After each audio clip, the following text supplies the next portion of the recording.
ពេលខ្ញុំឃើញអ្នកដើរឆ្លងវាលស្រែខ្យល់បក់ស្រាស្រាប៉សក់អ្នកលេងភ្នែកអ្នកញញឹមដូចពន្លឺព្រះអាទិត្យបេះដូងខ្ញុំរំភើបមិនអាចលាក់បានទេសំឡេងអ្នកហៅខ្ញុំពីរោះដូចភ្លេងធ្វើឲ្យថ្ងៃធម្មតាคล้ายជាពេលពិសេសមិនដឹងថាអ្វីកើតឡើងក្នុងចិត្ត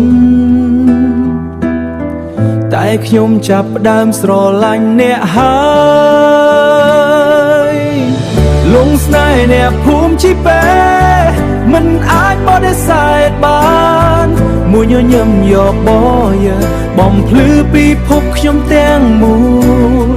ទោះជាផ្លូវស្នេហ៍មិនស្រួលខ្ញុំក៏មិនភ័យសូមឲ្យអ្នកដឹងថាខ្ញុំស្រឡាញ់អ្នកពិតប្រាកដ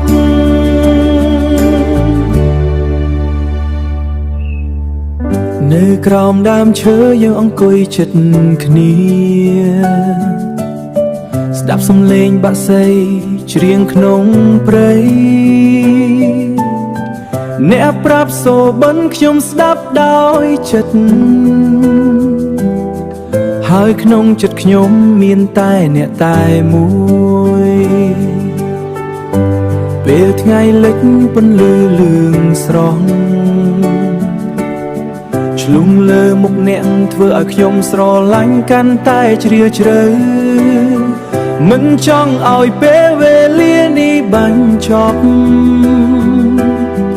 ចង់ឲ្យយើងនៅជាមួយគ្នាជារៀងរហូតលងស្នេហ៍អ្នកភូមិជីពេ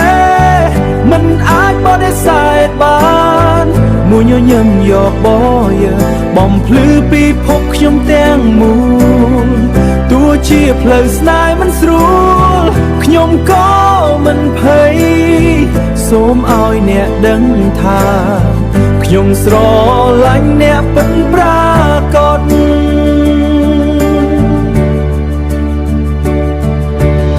បើថ្ងៃណាអ្នកមានទុំខ្ញុំនឹងនៅចិត្តអ្នកបើភ្លៀងធ្លាក់ខ្ញុំនឹងកាន់ដៃអ្នករត់ឆ្លងស្នេហ៍នេះមិនមែនលេងវាជាបេះដូងខ្ញុំទាំងមូលលងស្នេហ៍អ្នកភូមិជីពេង